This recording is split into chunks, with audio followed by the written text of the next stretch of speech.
आज हमारे मेहमान हैं प्रोफेसर डॉक्टर फारूक अफजल, जो कि इस वक्त services institute of medical sciences के सरबराह है। आइए जानते हैं कि वो इस इदारे की बेहतरी के लिए क्या इकदाम उठा रहे हैं।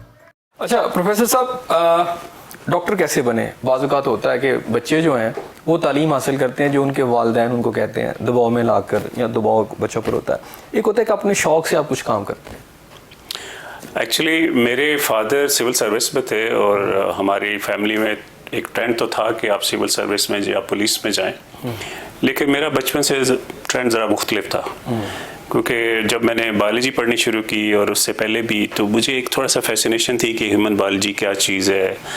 और मेरे एक अंकल थे, उन्होंने कहा कि यार फारूक एक सर्जन बनना चाहिए। उस वक्त तक मुझे सर्जन का तो, हमें तो डॉक्टर का पता था, सर्जन का नहीं पता। लेकिन एक दफ़ा मैं फ्रॉक का एक्सपेरिमेंट कर रहा था, और फ्रॉक आपको पता है 9th-10th में उस ज़माने में फ्रॉक का एक्सपेरिमेंट था, तो वो कर तो मुझे बड़ा फैसिनेट हुआ। मैंने एक बॉक्स भी लिया जिसमें अंदर सेक्शन बॉक्स था, वो सारा कुछ। तो फर्स्ट ईयर में आई वॉज क्लियर कि मुझे मेडिसिन रखनी है, प्री मेडिकल रखना है, और फिर उसको मैंने परसू किया। तो ये मेरी एक इंटरनल डिज़ायर थी कि मैं ना सिर्फ डॉक्टर बनूं बल्कि सर्जन बनूं। उसमें जो सेकंड इंस्पिरेशन आई जिसने मुझे मज़ीद इसमें पक्का किया, वो था मेरा छोटा भाई। उसको हम 84 की बात है, तो हम एक कमालिया का इलाका, मेरे वालिद की पोस्टिंग वहाँ सी, तो वो थोड़ा सा उसको बुखार हुआ, पता लगा उसको रोमैटिक हार्ट डिजीज़ है और उसका वेल्व दिल का ख़राब हुआ। तो फिर उस पर उन्होंने कहा जी कि इसकी तो वेल्व की सर्जरी होगी, तो ये सर्जन्स करते हैं। तो आई थॉट कि I would be A heart surgeon. तो वो बेसिक मेरी इंस्पिरेशन रही है कि मैं हार्ट सर्जन बनूं। तो एक्चुअल जब लाइफ में मेरी सिलेक्शन और ट्रेनिंग स्टार्ट हुई, तो उस वक्त मुझे पता लगा कि वो हार्ट सर्जरी अब जो है वो बहुत रिमोट होती जा रही है और उसकी इतनी ज़्यादा यूटिलाइजेशन नहीं है। तो फिर मैंने एज ए जनरल सर्जन अपना किया। एक दौर के अंदर जब डॉक्टर का नाम जहन में आता है, तो आम आदमी के जहन में एक जो दूसरा लफ्ज़ सामने आता था वो था मसीहा, डॉक्टर एक मसीहा। लेकिन आजकल एक ये बिज़नेस की भी एक बहुत बड़ा ये फैक्ट है कि एक बिज़नेस की शक्ल इख्तियार कर गया है। आज एक अच्छा डॉक्टर, इसका मतलब ये है कि बहुत पैसे, और अगर सर्जन प्रोफेसर हो तो फिर तो बहुत ज़्यादा। तो आप जब ये बन रहे थे तो आपके जहन में ये चीज़ें थी, या फिर ये था कि आपने इंसानियत की खिदमत करनी है? ये एक लाइन है ना इसमें। हाँ, रवायती जुमला है इंसानियत की खिदमत, या मैं बचपन से सारा कुछ है। मेरा अपना ज़ाती ख्याल है कि जो मेन रीज़न है मेरे डॉक्टर बनने का, कि इसमें एक सेंस ऑफ अचीवमेंट और सेंस ऑफ पर्पस बड़ा है। और सबसे बड़ा जो सेंस ऑफ अचीवमेंट ये है कि आप दूसरों की खिदमत करते हैं। इन दैट सेंस कि वो इबादत भी है और ऑब्वियसली आपके लिए एक वोकेशन भी है। तो मेरे लिए सबसे बड़ी ड्राइव जो है वो सेंस ऑफ अचीवमेंट है, जो अब किसी गरीब को या किसी ऐसे बेबस आदमी को इंजर्ड होके आया हुआ है, या उसको एक डिजीज़ प्रोसेस है और वो बेचारे उस पर कुछ नहीं कर पाता, और आप एक डिफरेंस है बिटवीन लाइफ एंड डेथ। अल्लाह ताला ने आपको उसका एक इंस्ट्रूमेंट या वेक्टर बनाया है कि आप उसको उस मौत की तरफ से, मतलब अल्लाह ताला ने मौत तो सारों को लानी है, लेकिन वो जो एक प्रोसेस है उसको आप रोक सकते हैं, बचा सकते हैं। तो उस लिहाज से ये एक बहुत बड़ी सेंस ऑफ अचीवमेंट देता है, और मेरा इनर हार्ट जो है वो इससे सेटिस्फाई होता है। इसमें पैसे का एलिमेंट भी है, इसमें कोई शक नहीं है कि आपको अपने कंफर्ट के लिए, लेकिन जो आप दूसरों की खिदमत करने से आपके हार्ट को कंफर्ट मिलता है, वो पैसा कभी भी उसको अचीव नहीं कर पाता। बिलोंग कहाँ से करते हैं?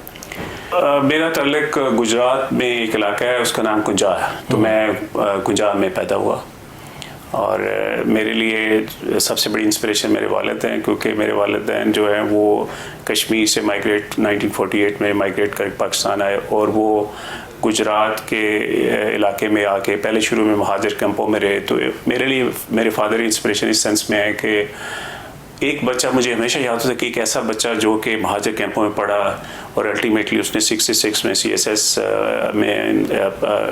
CSS का इम्तहान दिया, फिर सिविल सर्विस पे रिटायर हुए।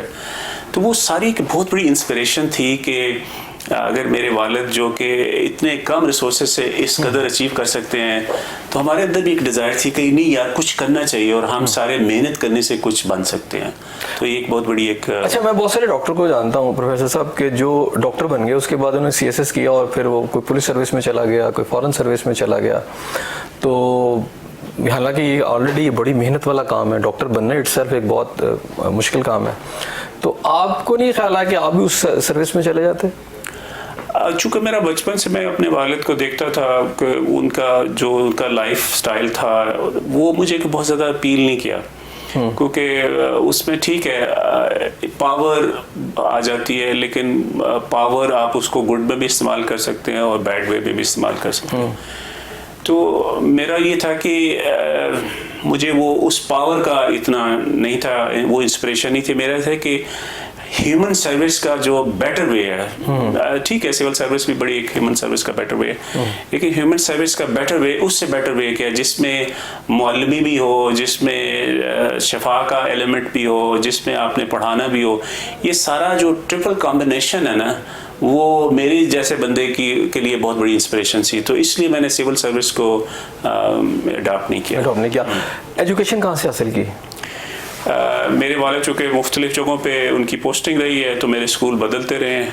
मेरे मैट्रिक जो है वो गुजरांवाला FG पब्लिक स्कूल थे, मैंने किया, और FSC मैंने गवर्नमेंट का लाहौर से की, और मैंने MBBS जो है पंजाब मेडिकल कॉलेज से किया 1990 में। और फॉरेन एजुकेशन भी हासिल की? जी, तो पहले मैंने एक USMLE स्टेप्स होते हैं, वो अमेरिकन एग्ज़ाम है, वो मैं जब हाउस जॉब में था तभी मैंने कर लिया था। फिर कुछ सर्कमस्टेंसेस की वजह से I didn't proceed to US initially. Pakistani fellowship की मैंने 95 में, और उसके बाद फिर मैं UK गया और वहाँ पे मैंने UK की फेलोशिप की है जो royal college of surgeons for डेमरा की। Then I went to Saudi Arabia, और उसके कुछ अर्से बाद वहाँ से फिर मैं US गया, और इस वक्त मैंने एक advance laparoscopic and bariatric surgery, यानी कि बैरिएट्रिक सर्जरी मोटापे की सर्जरी और लैप्रोस्कोपिक सर्जरी एक नया टूल है, तो उसमें मेरी फेलोशिप US की है। फिर मैं वापस आके फिर मैंने मेडिकल एजुकेशन में भी अपना मास्टर लेवल की डिग्री कंप्लीट की है, और करेंटली मैंने एक प्रोग्राम ज्वाइन किया हुआ हार्वर्ड यूनिवर्सिटी में, वो MBA है, जो कि मैं समझता हूँ कि मैंने हर चीज़ सीखने के लिए, मैंने सर्जरी सीखी तो उसके लिए मैंने सर्जिकल ट्रेनिंग ली, मैंने जब मेडिकल एजुकेशन पढ़ाने के लिए मैंने मेडिकल एजुकेशन की। अब चूँकि मेरा मैनेजमेंट में ज़्यादा है, तो मेरा ख्याल है कि मुझे मैनेजमेंट जो, इसलिए मेरे एक दोस्त हैं वो मुझे उसमें प्रोग्राम में लेके आए। अच्छा, जो यहाँ डॉक्टर बन जाते हैं तो यहाँ वाले डॉक्टरों की कोशिश होती है कि ज़रा थोड़ा अच्छा अपना स्टेटस बेहतर करने के लिए वो USA चले जाते हैं या यूरोप चले जाते हैं, वहाँ जाके अपनी किस्मत आजमाई करते हैं। आप वहाँ पे थे, वहाँ आपने जॉब की? जी, वहाँ पे मैंने फेलोशिप ट्रेनिंग की। अब आप उसके फ़ौरन बाद अब आपके पास दो डिसीजन होते हैं, क्योंकि जब आके बच्चे वहाँ पे एक दफ़ा सेट हो जाएं तो फिर निकलना जो है वापस आना मुश्किल होता है। तो हमारे लिए इसलिए क्विक डिसीजन था, मेरी फैमिली के अगेंस्ट विशेष है, because most of my family is US citizen. लेकिन उस वक्त अगर हम वहाँ पर ठहरने का फैसला करते थे, फिर बच्चों को अपरूट करना बड़ा मुश्किल हो जाता है। तो इसलिए हमने जैसे अपनी फेलोशिप ट्रेनिंग मुकम्मल की, वी डिसाइडेड, ऑल्दो के there were so many offers कि आप स्टे करें और हमारी अगर ख्वाहिश हो तो आप स्टे भी कर सकते थे, लेकिन against the wishes of my family I decide to come back. I thought I would probably do better here, I will contribute more. अच्छा, अगर फाइनेंशियली देखा जाए तो मेरा ख्याल है USA तो बहुत बेहतर था। नहीं, फाइनेंशियल तो ऑब्वियसली उसमें कोई शक नहीं है, लेकिन मेरे ख्याल फाइनेंस नहीं होती कि वापस आ गए पाकिस्तान? मुझे नहीं हुई कभी। मेरे फैमिली को डेफिनेटली जब इस तरह के सर्कमस्टांसेस देखते हैं कि ये हो रहा है और वो हो रहा है, तो ऑब्वियसली वो परेशान होते हैं। अच्छा डॉक्टर साहब, गुस्सा किस बात पे आता है? मैं बाय नेचर तो बहुत गुस्से वाली तबीयत का था, लेकिन over a period of time मैंने उसको, आप गुस्सा के बजाय फ्रस्ट्रेशन में ज़्यादा समझता था। किस बात की? फ्रस्ट्रेशन इस बात की है कि आप बास का चूँकि खुद अंदर से चीज़ों को परफेक्ट हालत में करना चाहते हैं, तो आप दूसरों से भी एक्सपेक्ट करते हैं कि जिस तरह आप कर रहे हैं उस तरह दूसरे भी करेंगे। तो जब वो दूसरे ऐसे जब नहीं कर पाते तो फिर आप फ्रस्ट्रेट होते हैं, और वो दैट लीड्स टू, जिसको भी आप कह के एंगर है, जो भी फीलिंग है वो लेते। तो मेरा वेंट आउट कैसे करते थे? मैं स्पोर्ट्समैन हूँ ज़्यादातर, तो एक तो मेरी है कि बास का तो मैं टाइमली फीडबैक, क्योंकि मैंने एजुकेशन भी पढ़ी है, तो मैंने अपने जो बच्चे मेरे साथ एजुकेशन में वो दे नो कि सर ने अगर ये बात हुई है, सर ने फौरी पर डांटा, लेकिन सर का ये मतलब नहीं होगा कि दिल में लगा लिया और सारा कुछ। प्रॉम्प्ट टाइमली फीडबैक उधर देता हूँ, विदाउट इंटेंशन ही होती है इम्प्रूवमेंट, नॉट कि किसी को उसकी जो बेइज्जती करना या उसको डिग्रेड करना। तो this is the way I do it. दूसरा मेरा स्पोर्ट्स है, जो कि मैं बहुत ज़्यादा रखने की कोशिश करता हूँ कि अपना वेंट आउट जो है वो स्पोर्ट्स से किया जाए। अच्छा, पाकिस्तान के अंदर हेल्थ की जो फैसिलिटीज़ हैं, अगर जाके पब्लिक सेक्टर हॉस्पिटल्स मौजूद है, लेकिन मैं थोड़ी देर के लिए प्राइवेटली इधर पहले चाहता हूँ इसको डिस्कस कर लें। इतना महंगा इलाज क्यों हो गया कि आम आदमी की पहुंच से बाहर निकल गया? हाँ, आजकल जो हेल्थ है ना उसमें कॉन्सेप्ट है वैल्यू बेस्ड हेल्थ केयर का, और उसमें वैल्यू बेस्ड हेल्थ केयर में 4 इंपॉर्टेंट चीज़ें। इट्स नॉट जस्ट आउटकम के पेशेंट गया जिंदा बच गया या ना नहीं हुआ, आउटकम इंपॉर्टेंट है लेकिन बहुत इंपॉर्टेंट है पेशेंट का एक्सपीरियंस क्या है।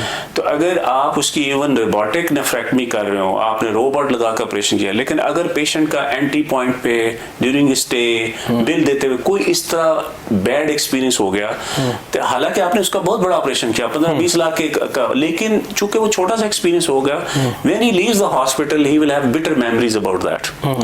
तो पहला तो है कि वैल्यू बेस्ड हेल्थ केयर ये कहती है कि पेशेंट का ओवरऑल एक्सपीरियंस बेहतर होना चाहिए। सेकंड, वैल्यू बेस्ड हेल्थ ये कहती है कि आउटकम्स बेहतर होने चाहिए। ऑब्वियसली जो नेशनल है, अगर किसी की मोर्टेलिटी लेस देन 1% है तो आपकी मोर्टेलिटी भी लेस देन, कॉम्प्लिकेशन का रेट भी मिनिमाइज होना चाहिए। आपको पता है सर्जरी वगैरह में कॉम्प्लिकेशन जब बाकी जो है वो होती हैं, वो इनएविटेबल हैं, उसको हम मिनिमाइज कर सकते हैं बट उसको ख़त्म नहीं कर सकते। तीसरी चीज़ है पेशेंट सेफ्टी। जब आपके पास कोई पेशेंट आ जाए तो हॉस्पिटल से उसको एक्स्ट्रा बीमारी नहीं लगनी चाहिए। मतलब है कि आपने उसको ऑपरेशन किया, अगर उसको वुंड इन्फेक्शन हो जाती है तो वो हॉस्पिटल की वजह से भी, या चेस्ट इन्फेक्शन, वो तो चेस्ट इन्फेक्शन से नहीं आया, तो वो चेस्ट इन्फेक्शन आपको हॉस्पिटल, इस तरह रॉन्ग साइड की सर्जरी हो जाएगी, आपने गुर्दा उसका राइट का निकालना था लगा दिया, तो दीज आर एरर्स। और पेशेंट सेफ्टी जो है एक बहुत बड़ा सब्जेक्ट है कि हॉस्पिटल जो है वो इसको हम कहते हैं कि इसके जो रिस्क ऑफ हैजर्ड है वो एविएशन और बाकी इंडस्ट्री से बहुत ज़्यादा है, बिकॉज जहाँ पे बहुत ज़्यादा इम्कानात है ह्यूमन एरर्स के, और उस ह्यूमन एरर्स की वजह से गलतियाँ होती हैं, जिसको फिर ज़ाहिर है बहुत ज़्यादा प्रोजेक्शन मिलती है और फिर डॉक्टरों का बैड नेम होता है, वो समझते हैं कि ये है और वो है। तीसरी चीज़ है इसमें जो लास्ट इंपॉर्टेंट चीज़ है एफिशिएंसी। आजकल चूंकि क्रंच है, पाकिस्तान जैसा मुल्क जो है वो अमेरिका जैसी अफोर्ड नहीं कर पाता, तो हमने देखा है कि जो हम 100 रुपया लगा रहे हैं अपनी हेल्थ केयर पे वो वर्थ इट हो।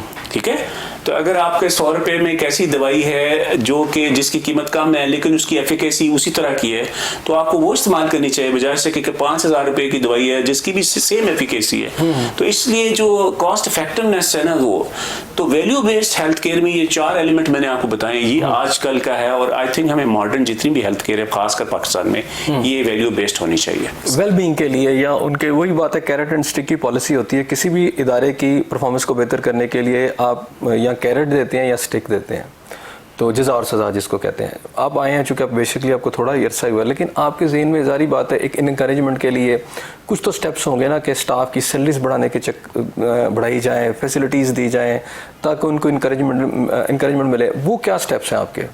देखिए, एक तो आपकी बेसिक बायोलॉजिकल नीड्स हैं, देखें जैसे फूड है, सेफ्टी, ये सारी आपकी बेसिक बायोलॉजिकल नीड्स। तो हमारे कुछ लेवल तक तो वो हमें बेसिक, जब वो पूरी हो जाती हैं तो उसके बाद फिर हम बाकी चीज़ों का सोचते हैं कि मोटिवेट करना, लोगों को मोटिवेट करना, खासकर इवन सीनियर पीपल को मोटिवेट करना, जो कि इंतहाई पढ़े लिखे लोग हैं उनको बड़ा मुश्किल मोटिवेशन है। लेकिन जो मेरा है कि एज ए लीडर मैंने उनको अपना एक विज़न दिया है, और वो विज़न ये है कि हमने इस अदारे को इंतहाई पेशेंट फ्रेंडली बनाना है, स्टूडेंट फ्रेंडली बनाना है, और इसको एक स्टेट ऑफ द आर्ट अदारा बनाना है जो कि एकेडमिक एक्सलेंस अचीव करे। अब ये मेरा विज़न है। और स्ट्रेटजी क्या है? स्ट्रेटजी है कि मैं अपनी फैकल्टी की डेवलपमेंट करूँगा, मैं अपने स्टूडेंट्स की डेवलपमेंट करूँगा, ताकि वो इस काबिल हों कि वो उस विज़न को मेरे साथ चल के अचीव कर सकें। अच्छा, ये बताएं कि आप इसे ठीक करना चाहते हैं, आपकी नीयत भी ठीक है, आप स्टेप्स भी ले रहे हैं और बिल्कुल एक सिस्टम बना रहे हैं, तो अचानक पता चलता है मीडिया में एक ऐसी न्यूज़ चल गई है जिसका कुछ बेसुरपा न्यूज़ पर चल गई है और उसका कोई ताल्लुक नहीं है, लेकिन उससे आपके इदारे को बदनामी हुई है, तो उस पर आपकी फीलिंग्स क्या होती हैं? हाँ, ये एक रिसेंट ट्रेंड है जो कि मैं इसको जितना भी आई थिंक उसकी मजम्मत करूँ वो कम है, क्योंकि समहाउ द अदर आजकल इसको आप फेक न्यूज़ कह लें या सोशल मीडिया प्लेटफॉर्म का गलत इस्तेमाल कह लें, तो उससे क्या होता है कि जो हायरार्की हमारी हाई अथॉरिटीज़ हैं वो रिएक्टिव हो जाती है, because obviously they are political people. वो उसके रिएक्शन में आके फिर आपको कभी रात को कभी दिन को किसी भी टाइम पे वो आप कुछ और काम कर रहे होते हैं और अचानक से आपको कुछ डिफरेंट डायरेक्शन मिल जाती हैं, तो आप अपने रास्ते से भटक जाते हैं। जो आप काम करना चाहते हैं, जिस पे आप लगे होते हैं, वो भटक जाते हैं। तो मेरा अपना ज़ाती ख्याल है कि ये इंतहाई गलत ट्रेंड है। यस, मीडिया का काम हमारी कमज़ोरियों की आगाही करना, निशानदेही करना है, और साथ साथ हम उनसे ये भी एक्सपेक्ट करते हैं कि आप अपनी विजडम का हमारे से शेयर करें, जो आपके ख्याल में सॉल्यूशंस हैं वो आप हमें से शेयर करें, ठीक है। तो अच्छा, जब आप पे प्रेशर आ जाता है, पता चला जी किसी मिनिस्टर ने फ़ोन कर दिया, किसी और सीनियर ऑफिसर ने फ़ोन कर दिया, तो फिर उस प्रेशर को कैसे डील करते हैं, उस वो भी एकदम आप पर आ जाता है? हाँ, वो मेरा अपना ज़ाती ख्याल है कि उसका ट्रियाज करते हैं कि what is the priority in that person. देखो ना, अगर कोई लाइफ एंड थ्रेटनिंग चीज़ है वो तो ज़्यादा इमरजेंसी डिमांड। डिप्रेशन भी आता है उससे?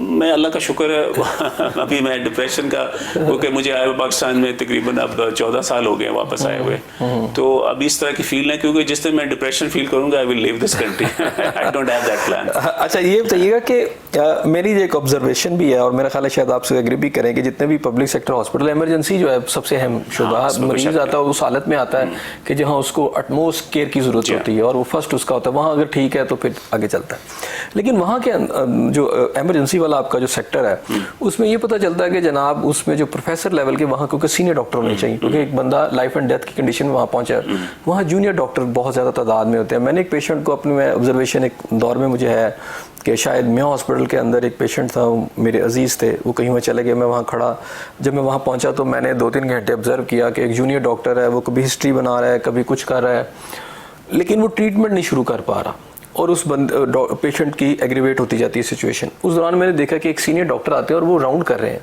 वो दूर से उस पेशेंट को देखते हैं और उनकी जजमेंट इतनी होती है कि अच्छा अभी वो पेशेंट बिल्कुल नॉर्मल लेटा हुआ है, तो इतनी वो सबको कॉल करते हैं कि इसे उठाओ और फ़ौरन इसको ले चलो जो आईसीयू यूनिट है। तो पेशेंट बिल्कुल नॉर्मल होता है, लेकिन वो मैंने देखा कि वो आईसीयू यूनिट तक जाते जाते उसकी तबीयत भी ख़राब हो जाती है, वहाँ उसको पंप करते हैं लेकिन उसकी डेथ हो जाती है। तो मैं ये सोच रहा था बैठ के कि यार वो जूनियर डॉक्टर की जगह अगर ये सीनियर डॉक्टर होते तो शायद वक्त से पहले इसकी ट्रीटमेंट हो जाती। और उसमें एक और ये भी कंसेप्ट है कि जो प्रोफेसर हैं शायद वो किसी कंट्रोल में नहीं होते, वो शायद अपनी मर्जी से किसी राउंड पे आ जाते हैं और फिर वो आपको प्राइवेट हॉस्पिटल्स में नज़र आते हैं और उनके ऊपर जो पावर होती है किसी एडमिनिस्ट्रेटर की यानी एमएस की, वो इतनी चलती नहीं है। उसको कैसे आपने इस सारी सिचुएशन को क्या कहते हैं इसके ऊपर? ये कॉम्प्लेक्स इशू है। उसकी देखें रीज़न ये है कि हमें ये टीचिंग हॉस्पिटल्स हैं वो एक्चुअली जो जूनियर डॉक्टर्स हैं वो बेसिकली अंडर ट्रेनिंग भी हैं और वो बहुत हमारे लिए इम्पोर्टेंट है कि उन जूनियर डॉक्टर्स को ट्रेनिंग दी जाए, क्योंकि जो फ्यूचर नर्सरी है वो यही हॉस्पिटल जो टीचिंग हॉस्पिटल। लेकिन इमरजेंसी में वो बैठे ना, आप ट्रेनिंग तो जारी बात है, उन्होंने इमरजेंसी की भी ट्रेनिंग लेनी है, लेकिन उसके साथ साथ सीनियर भी तो होने चाहिए ना। जी बिल्कुल, ये पॉइंट में क्या है, तो हमारे जो इमरजेंसीज के रोटों में हमेशा हायरार्की है। तो अगर PGR 1 है तो उसके साथ हाउस सर्जन के साथ PGR 1, 2, 3, 4 और फिर एक रजिस्ट्रार और सीनियर रजिस्ट्रार भी जो कि क्वालिफाइड स्पेशलिस्ट है। अवेलेबल होते हैं आपके? हम पूरी कोशिश करते हैं, खासकर सर्जरी में। तो हमारे चूँकि सर्जरी जो है वो आपको टाइम नहीं देती, तो हमारे जो सर्जरी के सीनियर रजिस्ट्रार्स हैं और वो तो आई एम श्योर कि वो 24 आवर्स ही होते हैं। बाज़ का हमें कुछ दूसरी स्पेशलिटी से प्रॉब्लम पेश आती हैं, लेकिन अभी जो रिसेंट वाक़या हुआ है यहाँ पे उसके बाद से अल्हम्दुलिल्लाह हमें कोई शिकायत नहीं आई। हमारे सारे सीनियर रजिस्ट्रार्स सर्जरी और मेडिसिन के सारे ड्यूटी पे। अच्छा, जहाँ तक प्रोफेसर्स के बारे में बड़ी शिकायत है, लेकिन प्रोफेसर का जो दूसरा एंड है वो लोग समझते नहीं है। वो क्या है? वो है फाइनेंशियल एंड। मैं अब आपको मिसाल देता हूँ। मैं पाकिस्तान वापस आया था तो मेरी पे जो है 1,20,000 रुपया फिक्स हुई और वो उस वक्त 60 रुपीज़ का डॉलर था, तो मेरी पे से $2,000 मिल जाता था। अब मेरी पे जो है 2,13,000 रुपया और आप बता दीजिए कितने में डॉलर है। This is after 14 years. मैं अपनी जो पे 2008 से उससे कई गुना कम ले रहा हूँ, बिकॉज अब मैं $2,000 नहीं खरीद सकता उसमें। तो गवर्नमेंट को ये पॉइंट भी अंडरस्टैंड करना चाहिए ना कि ये अंडर पेड हैं। आप जहाँ से फ्री ऑपरेशंस तो कर लेते हैं और काफ़ी सारे फ्री भी करते हैं, लेकिन उनका फाइनेंशियल जो है और सरवाइव करने के लिए देखा ना, वो इसमें से काफ़ी सारे हैं जो फॉरेन क्वालिफाइड हैं, लोग वहाँ से छोड़ के आए हुए हैं। तो एक तो फाइनेंशियल उनका एस्पेक्ट पूरा नहीं होता। तो एक तरीकाकार अगर मतलब हायरार्की इसको समझें तो उनकी पेज इंक्रीज करके देखें, फिर आप अकाउंटेबिलिटी कर सकते हैं कि आप उनको जी हमने आपको पूरा सारा कुछ प्रोवाइड किया है, इसके बावजूद आपने। तो एक तो फाइनेंशियल फैक्टर। ठीक। दूसरा, yes we are human beings, तो ह्यूमन बींग्स के अंदर बाज़ का लैक ऑफ मोटिवेशन भी होता है और उसमें कुछ एटीट्यूड इश्यूज भी होते हैं। बाज़ का हमारे कनेक्शंस इस तरह के होते हैं कि हम समझते नहीं कि दूसरा जो है, तो वो एटीट्यूड के प्रॉब्लम है। आई एग्री, लेकिन एटीट्यूड के प्रॉब्लम बड़े थोड़े हैं, ज़्यादा इश्यूज वही हैं फाइनेंशियल। अच्छा, मैं एक और इशू की तरफ आता हूँ जो बड़ा एक मैं बर्निंग एक इशू है, वो है यंग डॉक्टर्स और सर्विस हॉस्पिटल। इनका वो टारगेट रहता है, अक्सर यहाँ हड़ताल हो जाती है। अगर चाहे मैं तो ज़ाती तौर पर उसके बिल्कुल ख़िलाफ़ हूँ। मैं समझता हूँ कि जिस मसीहा जिसको कहते हैं, आप इसीलिए कहते हैं जान बचाता है, तो अगर वो पेशेंट सामने पड़ा हुआ है और वो अपने डेथ बेड पर है और डॉक्टर हड़ताल पे चला गया, तो मेरा ख्याल है ये बहुत बड़ा जुर्म है, ये नहीं होना चाहिए। लेकिन दूसरी तरफ उनके भी एक डिमांड्स है कि जनाब उनके साथ जो मसाइल हैं फाइनेंशियल और ये सारी चीज़ें वो पूरी नहीं की जाती। तो चूँकि यहाँ पर आए दिन हड़तालें होती हैं, एक अहम इशू है, सुलगता हुआ इशू है, इस पर मैं जानूंगा आपकी पॉलिसी। लेकिन नाज़रीन यहाँ एक ब्रेक लेते हैं, जब मैं ब्रेक के बाद वापस आऊँगा तो मज़ीद बात करेंगे, हमारे साथ रहिएगा।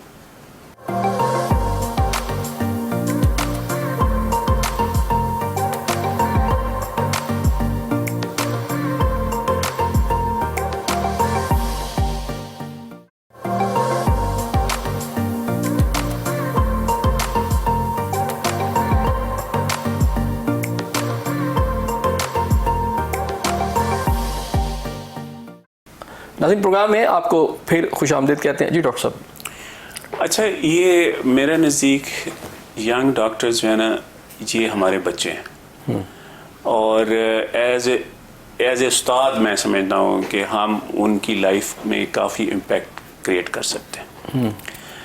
और मेरा अपना ज़ाती यकीन है कि इनमें से 99% वो हैं जो कि सीखना चाहते हैं, जो सही डॉक्टर बनना चाहते हैं, कॉम्पिटेंट डॉक्टर बनना चाहते हैं। कुछ यस आई एग्री, कुछ एलिमेंट है जो कि डिट्रैक्ट है, उसको रास्ते पे लाने की ज़रूरत है। और ऑब्वियसली जब आप एक ग्रुप बनते हैं तो आपके अंदर एक पावर आती है, फिर उस पावर का आप अच्छा इस्तेमाल भी कर सकते हैं और गलत इस्तेमाल भी कर सकते हैं।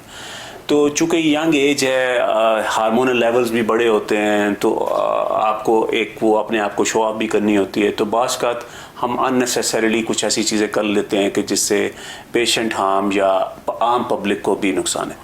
लेकिन ओवरऑल मेरा बिलीफ ये है कि इसी यंग फोर्स को आप अच्छे पर्पसेस के लिए इस्तेमाल कर सकते हैं।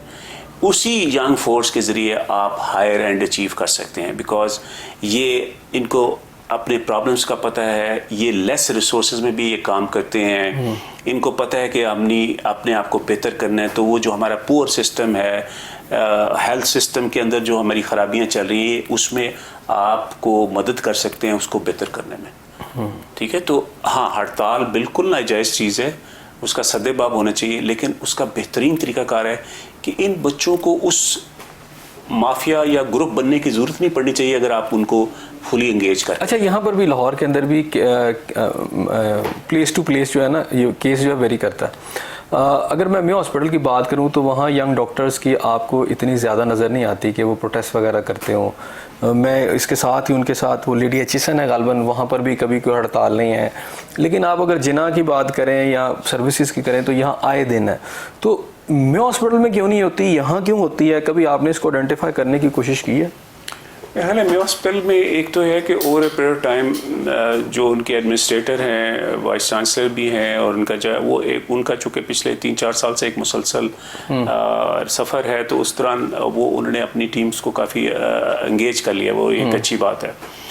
सर्विसेज हॉस्पिटल में जो लीडरशिप है पिछले कुछ अरसे से काफ़ी चेंज हुई है। तो आपको पता है लीडरशिप को एंगेज करने के लिए थोड़ा सा टाइम चाहिए होता है, और वो चूँकि बीच में मल्टीपल लीडरशिप की चेंज आई हैं, तो इस वजह से जो एंगेजमेंट थी यंग डॉक्टर्स के साथ वो पूरी तरह हो नहीं पाई। तो ये एक वजह हो सकती है, यानी चेंज हो जाए, change in leadership at the मुख्तलिफ जगहों पे। मतलब आप देखें ना, सर्विसेज में भी 3-4 आप प्रिंसिपल आ चुके हैं इस दौरान। तो वो जो लीडरशिप होती है, कंटिन्यूटी ऑफ केयर आती है ना, और एक कंटिन्यूटी ऑफ एंगेजमेंट आती है। आप जब से आए हैं, उनकी जो एसोसिएशन है या उनके लोगों से आपका राब्ता है कि जनाब अचानक पता चले 15 दिन के बाद हड़ताल होगी, ये चीज़ें ना हो? नहीं, उनके साथ राब्ता है, बल्कि उन्होंने सारों ने मुझे आके वेलकम भी किया। इनके एक ग्रैंड हेल्थ अलायंस है, उसके सारे बंदों ने आके, और majority of them my students, मैं चूँकि सिम्स में पहले भी रहा हूँ, तो वो सारे के सारे अच्छे बच्चे हैं, उनको बस डायरेक्शन की ज़रूरत है। और इंशाल्लाह अच्छा, एक डिस्पैरिटी भी है। अभी मैं कुछ हॉस्पिटल में बल्कि हर जगह पे ये सूरत हाल है कि हाउस जॉब जब डॉक्टर करते हैं तो कुछ तो स्टाइपेंड कुछ लोगों को मिल रहा है, कुछ पेमेंट हो रही है। जो लोग फॉरेन से पढ़ कर आते हैं, चाइना से पढ़ के हैं, वो यहाँ पे वो भी हाउस जॉब, अच्छा वो आपके लॉज भी मौजूद है, लेकिन उनको कुछ नहीं दिया जाता, लेकिन लोकल को जब आप देते हैं तो डिस्पैरिटी आपको नज़र नहीं आती? नहीं, उसमें गवर्नमेंट ने बड़ा क्लियरली बताया हुआ है। देखिए कि लॉ ये कहता है कि आप जब कॉलेज बनाएं तो आपके पास एक हॉस्पिटल होना चाहिए, ठीक है, उसके बगैर नहीं हो सकता। तो आइडियली उन बच्चों को जिस मेडिकल कॉलेज से वो पढ़ते हैं उधर ही से ही अपनी ट्रेनिंग लेनी चाहिए, बिकॉज उनको जो हाउस जॉब की रजिस्ट्रेशन है, जब एज ए डॉक्टर वो रजिस्टर्ड तब होते हैं जब वो हाउस जॉब उनका कंप्लीट हो जाता है। तो अब प्रॉब्लम ये है कि ज़्यादातर बच्चे जब बाहर चाइना की आइडियली उनको हाउस जॉब भी उधर करनी चाहिए थी, लेकिन वो चूँकि अपने सर्कमस्टेंसेस की वजह से ये मैं प्राइवेट मेडिकल कॉलेजेस के भी इधर आके करना चाहते हैं। अब यहाँ पे गवर्नमेंट अपने ग्रेजुएट्स को तो दे सकती है, मतलब यहाँ पे 220 ग्रेजुएट्स गवर्नमेंट ने इस दफ़ा दाखिल किए, तो अगर 200 है तो उसके हिसाब से गवर्नमेंट 200 सीटें आपको देगी। इसके बावजूद गवर्नमेंट ने एक अच्छी चीज़ ये की हुई है कि जितनी आपकी रेगुलर सीटें हैं उतनी ही आपको उन्होंने ऑलरेडी भी अलाउ किए हुए, जो कि एक बहुत बड़ी नेकी का काम है मेरा ख्याल है, क्योंकि आपने इसका मतलब उनको चलो पैसे अगर नहीं दे पा रहे तो उनको इस ट्रेनिंग के काबिल करते हैं कि ताकि वो फिर इस काबिल हो सकें कि अपने आप को बेहतर अपनी प्रोफेशनल लाइफ। तो मेरा ख्याल है ये बहुत बड़ा स्टेप है। हाँ, अगर गवर्नमेंट के पास रिसोर्स, अच्छा लॉ मौजूद है, मेरा ख्याल लॉ जो मौजूद है वो कहता है कि कोई भी बंदा अनपेड नहीं होगा हाउस जॉब के अंदर, लेकिन हुआ ये है कि शायद सुस्ती है हेल्थ डिपार्टमेंट की कि वो उसको नहीं कर पा रहे, इम्प्लीमेंट नहीं कर पा रहे उस लॉ को। इसमें थोड़ी सी अमेंडमेंट भी है कि जो गवर्नमेंट के रूल्स हैं उसके हिसाब से जितनी आपकी रेगुलर पोस्टें हैं हाउस ऑफिसर्स की उतने नंबर, जैसे 100 हैं तो 100 आप रख सकते हैं। तो इसमें गवर्नमेंट एक जुडिशियल डिसीजन है जिसमें उन्होंने कहा है कि आइडियली, और उसकी जो रूल है बेसिकली वो ही है ऑब्वियसली कि ऐसा कोई बंदा काम नहीं कर रहा जिससे आप काम ले रहे हो और साथ उसको पे ना कर रहे हो, तो वो तो एक लीगल उसकी है। लेकिन मेरा ख्याल है सबसे बड़ी वजह है कि गवर्नमेंट के पास ऐसे रिसोर्सेज नहीं है कि हर बंदा जो वॉक इन करे उसको वो पे कर सके। जब गवर्नमेंट के पास इतने रिसोर्सेज होंगे, लेकिन इस दफ़ा अच्छी बात ये हुई है कि गवर्नमेंट ने नंबर रख दिए हैं कि अगर आप प्राइवेट मेडिकल कॉलेज जहाँ से पढ़े अगर आप उधर हाउस जॉब करेंगे तो आपको एडिशनल नंबर मिलेंगे फॉर योर FCPS के बाद जो PGR ट्रेनिंग होगी। तो ये बहुत बड़ा इंसेंटिव है। अच्छा डॉक्टर साहब, मरीज को, हॉस्पिटल को और अपने इस इदारे को कितना टाइम देते हैं? मेरी बात करें जी। मैं तो इस वक्त तो ऑलमोस्ट पूरा टाइम ही है, क्योंकि मैं सुबह 8 बजे आता हूँ और यूजली 4-4:30 बजे जाता हूँ, कभी लेट भी हो जाता हूँ। सारा टाइम ही नहीं दे देते, तो खुद को कब टाइम देते हैं? सुबह मेरी रूटीन है सुबह जल्दी उठने की। तो 5 से लेके तैयार होने तक तो कुछ एक्सरसाइज, कुछ में जो अपनी स्टडी करनी होती है वो सारा मेरा मॉर्निंग टाइम में होता है। और शाम का टाइम जब मैं घर जाता हूँ तो वो मैं अपने बच्चों के साथ, अपनी बीवी के साथ गुजारता हूँ। मेरे वालिदैन भी माशाल्लाह मेरे साथ ही हैं, तो वो मेरा टाइम उनके साथ। अच्छा, एक डॉक्टर या एक प्रोफेसर डॉक्टर जो है वो सारा वक्त डॉक्टर ही रहता है या उससे हटके भी वो लाइफ में एक और शख्सियत होती है? नहीं, मैं तो खुद मैं अपनी कॉलेज टीम में क्रिकेट में था, उसका कैप्टन भी रहा हूँ, मेरे पास कॉलेज कलर भी है, प्लस आई प्ले। बॉलर थे कि बैट्समैन थे? जी मैं ऑलराउंडर था। अच्छा, ऑलराउंडर था। तो हमने नहीं छोड़ा। अभी मैं अपने बच्चों के साथ, मेरे दोनों बच्चे क्रिकेट बहुत अच्छी खेलते हैं, तो उनके साथ मैं कभी फ्राइडे को या कभी संडे को हम खेलते हैं। तो वो मेरा शौक कभी भी है। म्यूज़िक का बड़ा शौक है, वो भी हमने रखा हुआ है। दूसरा मैं रीड करता हूँ बहुत ज़्यादा, मुझे रीडिंग का भी बड़ा शौक है। तो मैं नहीं समझता कि सिंगिंग आपने बात की, तो सिंगिंग में आपका अच्छा जो पसंदीदा सिंगर कौन कौन है? लता थी मुझे पसंद, ग्रेट शौक, बेचारी अल्लाह की प्यारी हो गई, वो मेरी एक बहुत फेवरेट थी। फिर मुकेश रफ़ी है, और पाकिस्तानियों में आतिफ असलम मुझे बहुत अच्छा वो आपको। हाँ, और जो आपने बताया बुक रीडिंग है, किसकी किताबें अच्छी लगती हैं? बुक रीडिंग में मैं जनरली जो इस वक्त मार्केट में जैसे डैनियल गोलमैन है, वो मेरा एक पसंदीदा राइटर है। डैनियल कैनमैन है। ये कुछ लोग हैं जो कि रिसर्च बेस्ड किताबें लिखते हैं। They are just not intuition, वो रिसर्च बेस्ड हैं और वो आपको काफ़ी हेल्पफुल हैं उनके अंदर। अच्छा, खाने में क्या पसंद है? वो गोश्त वगैरह, कढ़ाइयाँ शढ़ाइयाँ, या फिर जैसे डॉक्टर हर एक को मना करते हैं भाई ये सब सब्जी खाओ? खाने में 2-3 डिशेस तो बहुत पसंद है, जैसे आलू कीमा एक बड़ी फेवरेट डिश है, इस तरह साग बड़ा पसंद है, और फलों में जैसे अमरूद है वो एक किस्म की वीकनेस है। तो ये बेसिकली, लेकिन बहुत ज़्यादा कढ़ाइयाँ शढ़ाइयाँ बाकी चीज़ों के तो मैं शौकीन नहीं। आपका आइडियल कौन है? मेरे आइडियल मेरे फादर, और स्पिरिचुअली कायद आज़म मोहम्मद अली जिन्ना, और रिलीजियसली प्रॉफिट मोहम्मद।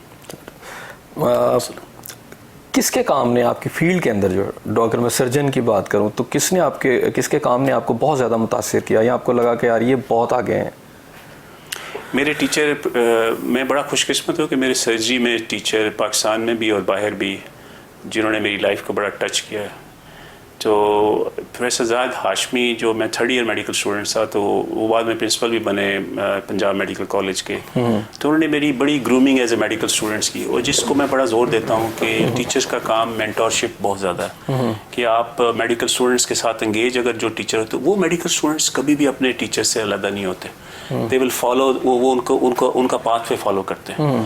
तो इसलिए मैंने सिम्स में भी आके मेंटोरशिप प्रोग्राम के बारे में एम्फसाइज करना शुरू किया है कि हर डॉक्टर्स, हर टीचर है, उसके कुछ मेंटी होने चाहिए, और हर मेंटी के कुछ मेंटर्स होने चाहिए, क्योंकि ये बड़ा ये उस्तादी शागिर्दी नहीं, ये पीरी मुरीदी है एक्चुअली।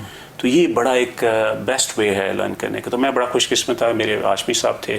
फिर जब मैं सर्जरी में आया हूँ तो मेरे पास अल्लाह ताला ने professor Mohammad Iqbal Khan, professor Zafarullah Chaudhry, professor Asif Baig Mirza, doctor Mahmood Ayaz, ये, और अभी लास्टली मेरे प्रोफेसर अरशद चीमा, अल्लाह ताला उनको सेहत दे, ये वो लोग हैं जिन्होंने मेरी ज़िंदगी को बड़ा इम्पैक्ट किया। इसके अलावा प्रोफेसर ख्वाजा अजीम, प्रोफेसर शीम अहमद ख़ान, इस वक्त जो लाहौर के जो टॉप के सर्जन जिनका बड़ा नाम लिया जाता है। बाहर आई वॉज़ वेरी लकी, दुनिया की एक बहुत बड़ी अथॉरिटी फॉरगट सर्जरी में, उसको ली स्वानसन कहते हैं, वो और एमा पैटरसन, ये मेरे टीचर्स हैं। मैं कुछ अर्सा सऊदी अरेबिया में भी गुजारा, तो उसमें भी बड़े शानदार टीचर मुझे मिले। मोहम्मद अल-नामी वज़ वन, जिन्होंने मुझे बड़ा सपोर्ट किया। तो मैं हर लिहाज से, वालदैन के लिहाज से, अपनी एजुकेशन के लिहाज से, अपने पेशे के लिहाज से अपने आप को बहुत खुशकिस्मत इंसान समझता हूँ। आपका कोई पसंदीदा सियासतदान भी है? पसंदीदा सियासतदान मेरे मोहम्मद अली जिन्ना ही हैं, क्योंकि जिस तरह की सियासत, क्लीन सियासत, सेंस, विजन, मेरा नहीं ख्याल कि बहुत सारे लोगों में इस तरह की कोई चीज़ है। आज के दौर का कोई सियासतदान? आज के दौर के सियासतदान भी बड़े ज़बरदस्त हैं, उसमें काफ़ी सारे नाम हैं। चलें कोई एक दो नाम बता दें। इमरान खान साहब बड़े ज़बरदस्त हैं, परवेज़ इलाही साहब बड़े ज़बरदस्त हैं, इस तरह नवाज शरीफ साहब की बड़ी फॉलोइंग है, और जुल्फ़िकार अली भुट्टो साहब, उनका भी बड़ा एक नाम रहा हुआ। तो ये मंजे हुए लोग हैं जिन्होंने दुनिया में कहाँ कहाँ का सफ़र किया? मैंने मैं ख्याल 10 से 15 मुल्क तो डेफिनेटली डिटेल में देखे हुए हैं। तो अमेरिका के अलावा तो यूरोप मैंने तकरीबन सारा ही देखा हुआ। जिस मुल्क में नहीं जा सका वो साथ अपना पड़ोसी मुल्क इंडिया नहीं जा सका भी। पता नहीं अब इसकी रीज़न क्या है। मे बी मेरा मिलिट्री बैकग्राउंड, क्योंकि मेरे कुछ अजीज़ जो हैं वो फ़ौज में भी हैं, तो शायद ये वजह हो सकती है। वो वीज़ा नहीं देते? हाँ, शायद वही देखते ही वो रिजेक्ट कर देते हैं। हाँ, मतलब ये एक वन रीज़न है। I think so, that's what I believe. अच्छा, चले, ये तो आपने बताया कि सफ़र के हवाले से मुख्तलिफ ममालिक में आप गए, लेकिन सफ़र जो है वो सिखाता है इंसान को डॉक्टरी से हट के। आपने जितने भी सफ़र किए, ट्रैवलिंग की, उससे क्या सीखा? मैंने सफ़र के दौरान एक चीज़ सीखी है कि दूसरे लोग कैसे रहते हैं और हम उनसे कैसे डिफरेंट है, वो हमारे से कैसे डिफरेंट है। और मैं हमेशा सीखता हूँ कि उनके क्या अदवार, उनका क्या कल्चर है, वो क्या चीज़ हमसे बेहतर करते हैं और क्यों बेहतर करते हैं। ये सारा कुछ मैं उनसे सीखता हूँ। मेरा हमेशा फोकस रहता है कि अगर मैं किसी जगह जाऊँ तो मैं क्या सीख सकता हूँ और इसमें क्या चीज़ मेरे सीखने वाली है। ये मेरा हमेशा से फोकस रहा हुआ। तो अल्हम्दुलिल्लाह I have learned a lot. जिस कौम से मैं बहुत ज़्यादा मुतासर हुआ हूँ, जिसको मैं समझता हूँ कि मैं बहुत ज़्यादा फॉलो करना चाहिए, वो जर्मनी था।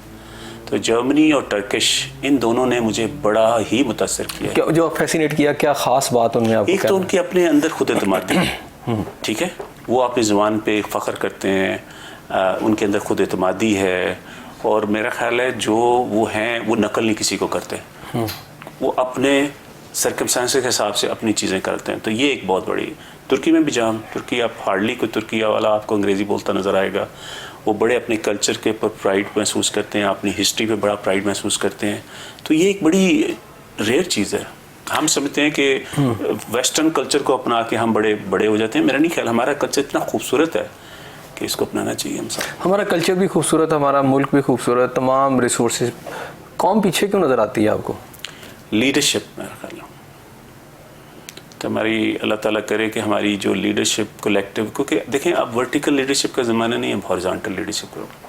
जो बंदा भी जो काम कर रहा है ना, he has to play the role of a leader, ठीक है। क्योंकि कोई एक बंदा नहीं आप कह सकते कि अच्छा सिर्फ एक प्राइम मिनिस्टर आएगा तो वही ठीक कर देगा, नहीं। हर पोजीशन पे जहाँ पे भी हमारे पास अख्तियार है, जहाँ पे भी हम लोगों को इन्फ्लुएंस कर सकते हैं, मेरा ख्याल है कि हमें तो इसलिए हमारे इदारों में भी लीडरशिप की ट्रेनिंग होनी चाहिए। मेरा मेडिकल एजुकेशन में भी फोकस लीडरशिप है, क्योंकि लीडरशिप के बगैर हम आगे नहीं जा सकते। आपको लगता है एज ए नेशन हम नीचे की तरफ जा रहे हैं या ऊपर की तरफ जा रहे हैं? नहीं, अल्हम्दुलिल्लाह मेरा हमेशा से बिलीव रहा हुआ है कि हमारी जो कौम है ये like bumps and rides and bumps, वो सारा कुछ चलता रहता है, लेकिन अल्हम्दुलिल्लाह बहुत ज़्यादा चीज़ें बेहतर भी हुई हैं, बहुत ज़्यादा चीज़ें बेहतर हुई हैं। आप देखिए हमारी एजुकेशन भी बेहतर हो रही है, हमारी रिसोर्सेज भी बेहतर हो रही है, हमारी एग्रीकल्चर आउटपुट भी बेहतर हो रही है, हमारे लोग भी ज़्यादा पढ़ लिख रहे हैं।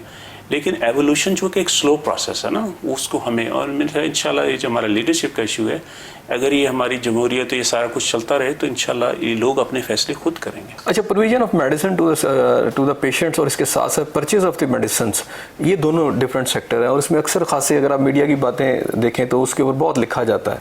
तो इन दोनों चीज़ों को, कि मेडिसिन की परचेज और उसको आगे डिलीवर, ये जो पूरा सिस्टम है, क्योंकि इसमें ही खासे लूप होल्स होते हैं और चीज़ें ख़राब हो रही होती हैं, उसकी बेहतरी के लिए भी आपके जहन में कोई है चीज़? देखिए इस वक्त इस हॉस्पिटल में एक बहुत बड़ा इशू चल रहा है लाइबिलिटीज़ का, कि पिछली जो पेंडिंग लाइबिलिटीज़ हैं वो काफ़ी ज़्यादा हैं, वो 50-60 करोड़ से ज़्यादा की हैं। तो एक तो हमें वो क्रंच फेस करना पड़ा है, वो दैट्स प्रॉब्ली प्रोसीजरल इशू या प्रोसेस का इशू है। अगर टाइमली सुपरविजन हो इन प्रोसेसेस की, क्योंकि ह्यूमन बींग्स को थोड़ी सी डायरेक्शन और सुपरविजन की ज़रूरत होती है, तो मेरा ख्याल है कि ये प्रोसेस ठीक है। गवर्नमेंट ने अल्हम्दुलिल्लाह काफ़ी रिसोर्सेज देती है गवर्नमेंट, लेकिन उनका जो अप्रोप्रिएट यूज़ है रिसोर्सेज का वो एक ऐसा है। और उसमें अगेन 2 इशूज़ आ रहे हैं ना, एक लीडरशिप के अलावा मैनेजमेंट का भी इशूज़ आ रहे हैं, अकाउंटेबिलिटी का भी इशूज़ आ रहा है। और उसके अंदर समटाइम्स जब आप किसी के खिलाफ कोई एक्शन लेना चाहते हैं तो फिर कोई पॉलिटिकल इंटरवेंशंस भी बीच में आ जाती हैं। तो we don't live in a perfect world, ये एक मकूला है। हम जो भी प्रैग्मेटिक रियल वर्ल्ड में रह रहे हैं, हमने उस हिसाब से उसको देखने की कोशिश करें, उसकी रियलिटीज़ को देखते हैं। उसकी रियलिटीज़। लेकिन फिर भी पिलफरेज होती है मेडिसिन की, एक दौर में बाहर चली जाती थी मेडिसिन, फिर ये है कि टेंडरिंग के अंदर बहुत सारे इश्यूज होते हैं, तो उसके लिए आपने ट्रांसपेरेंट कोई सिस्टम चाह रहे हैं कि वो यहाँ लागू हो जाए? जी बिल्कुल, उसमें सबसे है कि जो भी इसका प्रिक्योरमेंट किया तो उसका मैंने अपने आप को खुद इंचार्ज बनाया, लार्जर कमेटीज़ बनाई हैं, क्योंकि लार्जर बंदों को इन्फ्लुएंस करना मुश्किल होता है। तो मैं खुद चूँकि सिस्टम को सुपरवाइज कर रहा हूँ। गवर्नमेंट ने अच्छा ये किया है कि गवर्नमेंट ने अभी जो है वो टाइमलाइंस खुद ही इस्टेब्लिश कर दी हैं, और वो कंपलसरी कर देते हैं कि जैसे आपने 1 जनवरी से प्रोसेस स्टार्ट करना है, मार्च की 10 तारीख तक आपके जो भी ऑर्डर्स हैं वो ऑनलाइन चले जाने चाहिए, और फिर उन्हें आपको टाइमलाइन दे दिया। इससे है कि आपके रिसोर्सेज जो हैं वो उनको आपको पता हो कि कहाँ पे खर्च हो रहे हैं और कोई डिले और इस तरह की चीज़ नहीं हो पा रही। तो ये बड़े अच्छे स्टेप्स हैं, इससे जो मैनेजमेंट के इशूज़ हैं ना वो बेहतर होंगे। दूसरा है कि जो क्रिमिनल एलिमेंट है उसको तो जाहिर crime, what is crime when you do something deliberately, तो जब वो डिलिबरेटली हो रही है तो वो तो लॉ में उसकी गुंजाइश है, और आई थिंक उसको उसी तरह हैंडल करना चाहिए हमें। आपके पास जब कोई शिकायत आती है, मतलब इन दिनों कुछ ना कुछ शिकायत आई होंगी, तो फिर आपका उस पर फर्स्ट रिस्पॉन्स क्या होता है, किस तरह करते हैं उसको? मैं उसको थोड़ा टाइम देता हूँ, क्योंकि मेरा ख्याल है सबसे पहले तो मुझे उसकी ऑथेंटिसिटी प्रूव करनी होती। मैं I don't believe straight away, क्योंकि एज ए एडमिनिस्ट्रेटर भी मुझे ये देखना चाहिए कि इसमें कितनी सच्चाई है इस चीज़ के अंदर, और उसको जब तक मेरे पास पूरा कंप्लीट डेटा नहीं होगा मैं यूजुअली उसके ऊपर एक्शन नहीं लेता। तो आप उसे थॉरोली सर्च करते हैं? थॉरोली सर्च करता हूँ, और डिसीजन लेने से पहले मेरा अपना ज़ाती ख्याल है कि मुझे अल्लाह ताला ने जो भी इनपुट और अकल दी हुई है उसको इस्तेमाल करके फिर and once it is establish कि यार ये हुआ है, कुछ काम हुआ ऐसा, तो फिर आपका जो एज रूल है, एज पर रूल है, वो करना चाहिए। अगर डिपार्टमेंटल ने कुछ करना, एक्शन लेना, तो डिपार्टमेंट की तरफ जाएगा। अगर कोई पुलिस वाला केस है, पुलिस जो भी एज पर रूल जो उसके हैं गवर्नमेंट। जी नाज़रीन, यहाँ एक ब्रेक लेते हैं और जब मैं ब्रेक के बाद वापस आऊँगा तो हम मज़ीद बात करेंगे डॉक्टर साहब के साथ। हमारे साथ रहिए।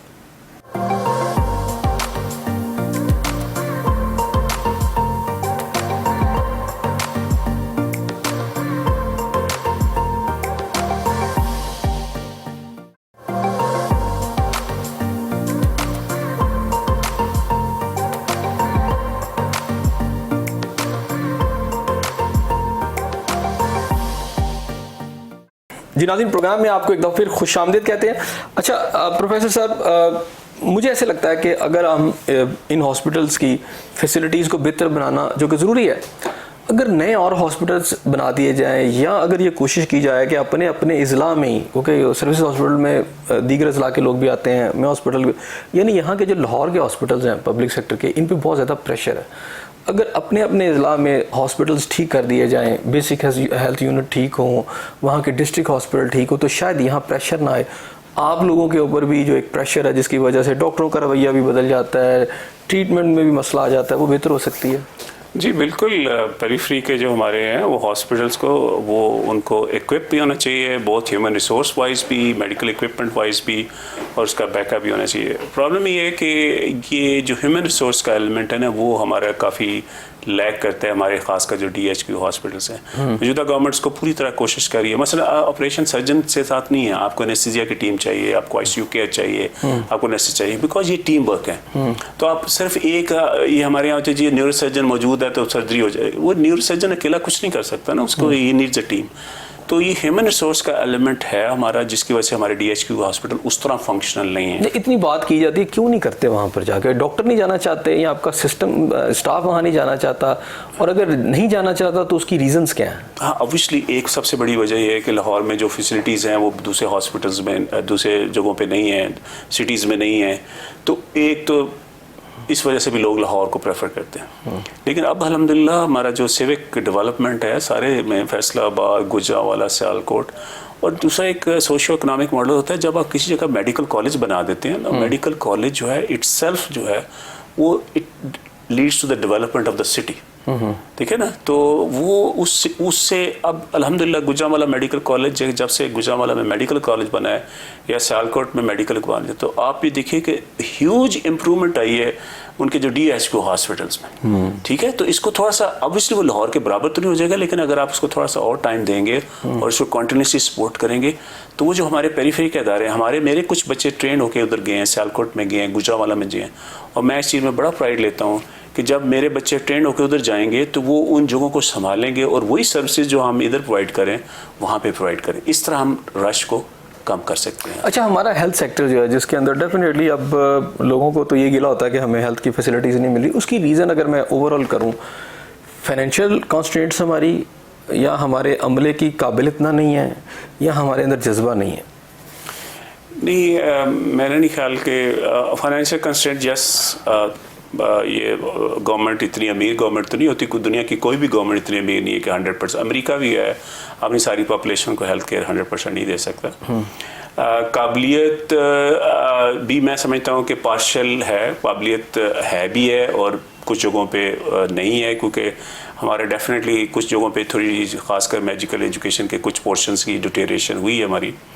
और लास्टली जो विल है वो एक इशू है जो कि हमें एड्रेस करना है, क्योंकि मैं बिलीव करता हूँ कि इंसान का जो माइंड सेट है ना वो डिटर्मिन करता है कि उसने लाइफ में क्या करना है। तो हमारे लोगों की विल एक नाइलिज्म है कि हम कुछ नहीं कर सकते, उस वजह से मुतासर हुई होती है। उसकी वजह से अगर वो कोई चीज़ ठीक भी कर सकते हैं तो वो ठीक नहीं करते उसको। वो एक इशू है, बड़ा चैलेंज है एज ए लीडर। मतलब मुझे भी सबसे बड़ा चैलेंज वही है कि मैं कैसे अपने प्रोफेसर्स को मोटिवेट करूं, कैसे मैं अपने PGRs को मोटिवेट करूं, ताकि जितनी उनकी अंदर सलाहियत है उसका मैक्सिमम इस्तेमाल किया जाए। अच्छा प्रोफेसर, जब आप किसी को उसकी काबिलियत के मुताबिक, उसकी मेहनत के मुताबिक कोई रिम्यूनरेशन दे देते हैं, कोई आप उसको फैसिलिटी दे देते हैं, कोई तरक्की दे देते हैं, तो उसके अंदर जज्बा पैदा हो जाता है और बढ़ जाता है। आपके अंडर जितना भी स्टाफ है, वेदर इट बिलोंग्स टू आपका ये डॉक्टर्स हैं या कोई पैरामेडिकल स्टाफ है, सारा उनकी तरक्की का कोई सिस्टम जो कि बाज़ औक़ात जो यहाँ बंदा बैठा होता है आपकी सीट के ऊपर, अगर वो थोड़ा प्रेजुडिस है, थोड़ा सा शॉर्ट साइटेडनेस है उसके अंदर, तो वो फिर बहुत सारे किसी का जायज़ केस भी ख़राब कर देता है। आपने यहाँ कोई ऐसा सिस्टम बनाया कि ताकि उनको जो उनका हक़ है मिलता रहे? देखिए, जो प्रमोशंस के प्रिंसिपल्स हैं ना वो तो डिफाइंड हैं, वो तो गवर्नमेंट ने रूल्स वगैरह बताए हुए हैं कि उनका कैसे क्या किस तरह होगा। ये जो बाकी प्रोसीजरल इश्यूज़ हैं ये समटाइम्स ओवरलुक हो जाते हैं, और उसमें इसलिए हमने एक कांस्टेंट फीडबैक और शिकायत का दर्ज करना वो एक रखा हुआ, और मेरा ये डोर ओपन है कि everybody can meet and tell कि उसको क्या इश्यूज़ हुए। और इसी तरह मेरे जितने भी प्रोफेसर्स हैं, जो मेरे एडमिनिस्ट्रेटिव ऑफिसर्स हैं, सारे के डोर ओपन है। वो ओपन डोर पॉलिसी का ये एडवांटेज होता है कि इस तरह की चीज़ें जो है वो ज़्यादा छुपती नहीं हैं। लोग अपना जब आपको अपनी बात बयान करेंगे, शिकायत बताएंगे, तो वो उसका रिड्रेसल भी होगा। यानी आपकी पॉलिसी ओपन डोर है? जी, मेरी कोई भी बंदा आपको आके मिल सकता है? कोई भी पास का, जैसे अब ये मीटिंग हो रही है तो हमें थोड़ा रोकना पड़ता है कुछ चीज़ों के लिए ताकि वो इंटरफेरेंस ना हो, लेकिन ऐसा कभी कुछ नहीं हुआ कि कोई बंदा बगैर मिले आपके साथ। आपने कोई अपना व्हाट्सएप ग्रुप भी बनाया हुआ जिसमें अगर किसी को कोई शिकायत है तो वो आपको वहीं पे शिकायत आपको भेज दे? आजकल चूंकि टेक्नोलॉजी है ये। हाँ, हमारे कंप्लेंट का है, हमारा हेल्पलाइन है, लेकिन इस तरह का पेशेंट का व्हाट्सएप ग्रुप हमने नहीं बनाया हुआ कि उसमें पेशेंट कोई अपना ग्रुप्स, हमारे अपने एडमिनिस्ट्रेटिव ग्रुप्स हैं, जैसे हमारी फैकल्टी का ग्रुप है, स्टूडेंट्स के ग्रुप हैं, फर्स्ट ईयर से लेकर फाइनल ईयर तक। अगर कोई पेशेंट है, उसको कोई शिकायत है, वो आप तक पहुंचना चाहता है, तो दरमियान में बहुत सारे बैरियर्स होंगे, वो क्रॉस करके आपके पास कैसे आ सकता है? नहीं, उसका तरीकाकार है कि ये ऑफिस जो है ये एक्सेसिबल टू ऑल है। एडमिनिस्ट्रेशन की में सब एमएस की ऑफिस भी एक्सेसिबल टू ऑल है। हमारा है कि फ़ोन करके उस तरह उसकी तसल्ली शफी नहीं होती। यूजली ये पर्सनल मीटिंग है, वही ज़्यादा बेहतर तरीकाकार होती है। तो जो पर्सनल मीटिंग में हमने कभी किसी को, हमारे एडमिनिस्ट्रेटिव ऑफिसर्स भी और मेरा खुद भी, हमारी ओपन डोर पॉलिसी है उसके बारे में। अच्छा डॉक्टर साहब, आप क्या समझते हैं हेल्थ की जो फैसिलिटी है या हेल्थ लोगों को मिले, उसके लिए कोई अच्छी एक दो सजेशन हमें दें? एक मेरा अपना ज़ाती ख्याल है कि हमें राशनिंग या जोनिंग करनी चाहिए।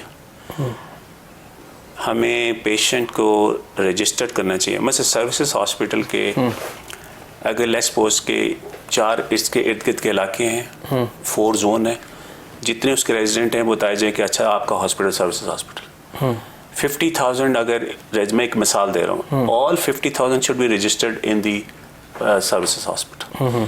उससे क्या होगा, आपको पता होगा कि मेरे जो रजिस्टर्ड पेशेंट्स हैं जो कि मेरे साथ इलाज करा सकते हैं वो 50,000। आपको अपने सारे रिसोर्सेज एलोकेट करने में आसानी हो जाएगी। आपको पता है कि मैंने पर ईयर 50,000 पेशेंट्स को लाजमी करना। आप उसके अंदर ऊपर नीचे की गुंजाइश रख सकते हैं कि आपको रेफरल बाहर से आया कि 10% हो सकते हैं, 5% हो, लेकिन आपको सबसे पहले पेशेंट की रजिस्ट्रेशन का सिस्टम छोड़ दें। Patient registered with the services hospital. इसी तरह पेशेंट आप मेरे अस्पताल के साथ रजिस्टर कर दें, इसी तरह आप पेशेंट जो है वो जिना के साथ कर दें। तो पहले तो जोनिंग होनी चाहिए जिसमें कैचमेंट एरिया डिफाइन करना चाहिए। ये मेरा अपना ज़ाती ख्याल है, ये बड़ा ज़रूरी है। ठीक है। दूसरा, इमरजेंसी सर्विसेज चूँकि हमने फ्री की हुई हैं, अब इमरजेंसी सर्विसेज का भी हमें एक जनरल आइडिया होता है कि अच्छा इमरजेंसी सर्विसेज जो हैं, अब अमेरिका जैसा मुल्क भी है, आप इमरजेंसी में चले तो जाएंगे, आपको फौरी तौर पे नवीयत की ट्रीटमेंट तो चली जाएगी, लेकिन साथ ही बिल आ जाएगा किसी ना किसी सूरत में।